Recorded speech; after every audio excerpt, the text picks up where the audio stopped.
folks. Welcome to another segment on Chickster's channel.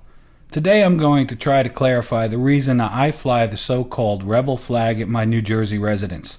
Now, before anyone gets their undies all twisted up over what I deem to be popular misconception, take a few minutes here and listen to my reasons. A little history lesson, so to speak. This flag, like many other old symbols, even the swastika among others, has been hijacked, sometimes by evildoers, and in the course of modern-day political correctness, the true meaning has been lost. The Irish shamrock is a symbol of one of the most hateful groups in America, the Aryan Brotherhood. Does that mean that every Irish pub in America condones violent white supremacy? The truth is, rednecks and in some cases white supremacists have adopted this flag as part of their cause, but they are just as ignorant as the masses of Americans who look at this flag and claim it supports slavery and other such nonsense. Fact: no slave ever toiled under this banner. Its design came out in 1863 after the Battle of Antietam and the issuance of the Emancipation Proclamation. And please remember, it's the stars and stripes, the red, white, and blue old glory of the United States that instituted, legalized, and maintained the practice of slavery. So Jesse Jackson and Al Sharpton should relax. Don't flatter yourselves by claiming it's all about your race. This flag has as much to do with slavery as a tuna pennant flying from an outrigger of a charter boat does.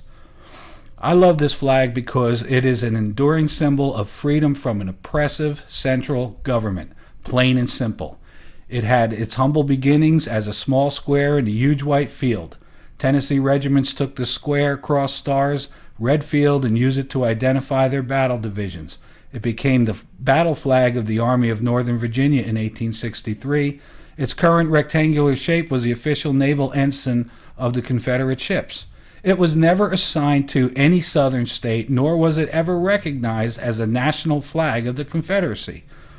The great state of North Carolina, the first to secede from the Union, proudly flew this banner below their state flag until 1997, when the political pressure from the NAACP and other ill-informed groups took its toll.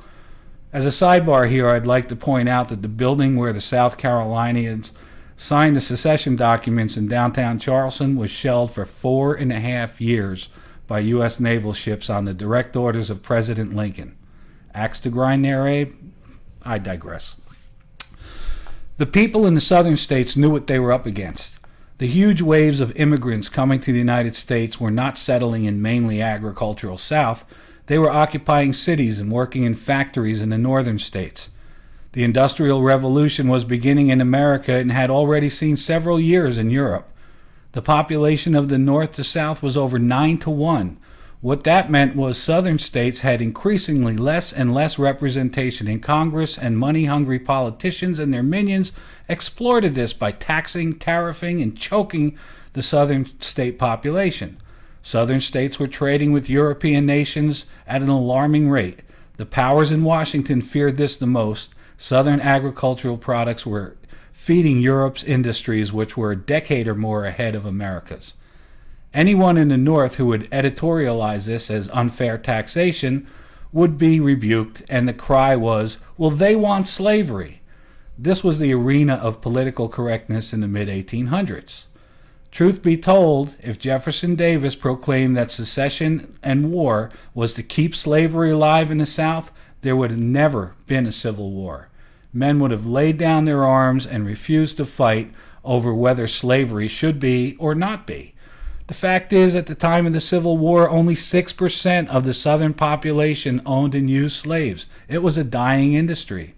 So what did the other 94% fight so hard and die for?